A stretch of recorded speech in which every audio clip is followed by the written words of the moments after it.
In 1776, a quiet Scottish professor published a book that would reshape the entire world. His name was Adam Smith. The book was called An Inquiry into the Nature and Causes of the Wealth of Nations. And on the very first page, he described a pin factory. It might be the most important factory in the history of economics. Here's what Smith observed. One worker, working alone, making pins from scratch, could produce maybe 20 pins per day. 20. That's one pin every 24 minutes. Not exactly an industrial powerhouse. But then Smith watched what happened when the work was divided. One worker drew the wire, another straightened it, a third cut it, a fourth sharpened the point, a fifth ground the top to receive the head, a sixth person made the head, a seventh attached it, an eighth whitened the pins, a ninth placed them in papers. 10 workers, each doing one narrow task, could produce 48,000 pins per day. Not 48,000 between them across a week. 48,000 per day. That's 4,800 pins per worker. Compared to 20, let that sink in. By dividing the labor, the same number of human hands became 240 times more productive, not 10% more efficient, not double. 240 times. This was not a minor optimization. This was a revolution. Smith identified 3 reasons why the division of labor works so powerfully. First, specialization breeds skill.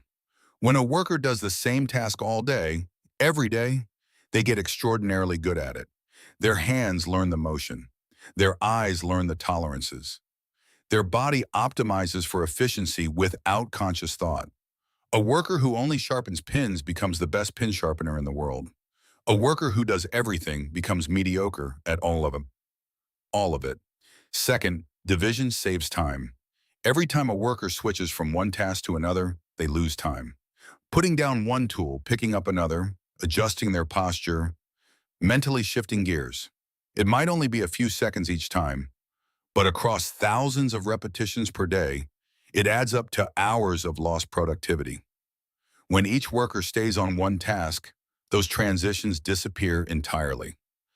Third, and this is the subtle one, specialization leads to innovation. When you spend all day, every day doing one specific thing, you start to see ways to improve it. You notice that if the wire were fed from a different angle, the cut would be cleaner. You realize that a slightly different tool shape would reduce fatigue. You invent a small machine to automate the most tedious part of your step. Most of the great inventions in manufacturing came not from genius inventors in laboratories, but from ordinary workers who deeply understood their one specific task. Now, Smith wrote this in 1776, but the principle he described is everywhere in the modern world. Every assembly line is him, every corporation, every supply chain, every software team operates on the division of labor.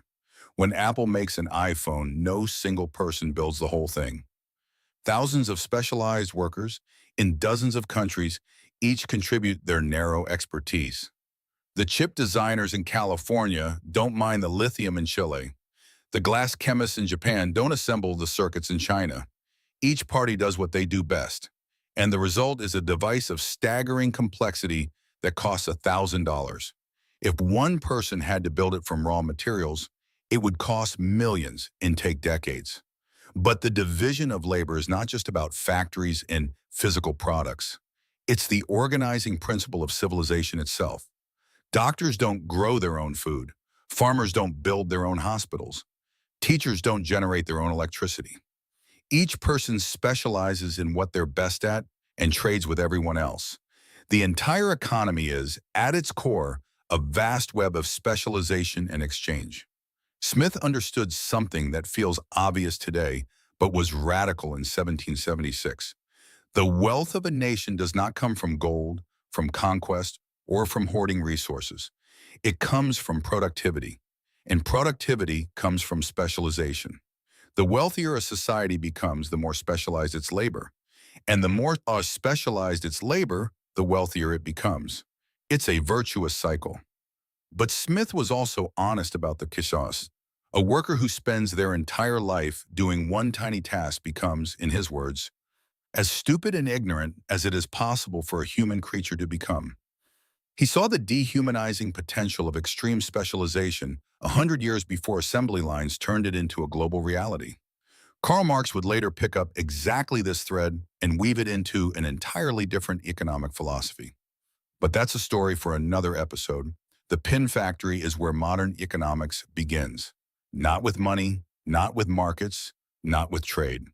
With a simple observation, when people focus on what they do best, everyone ends up with more pins and more of everything else. Adam Smith looked at a pin factory and saw the engine of civilization. 248 years later, the engine is still running.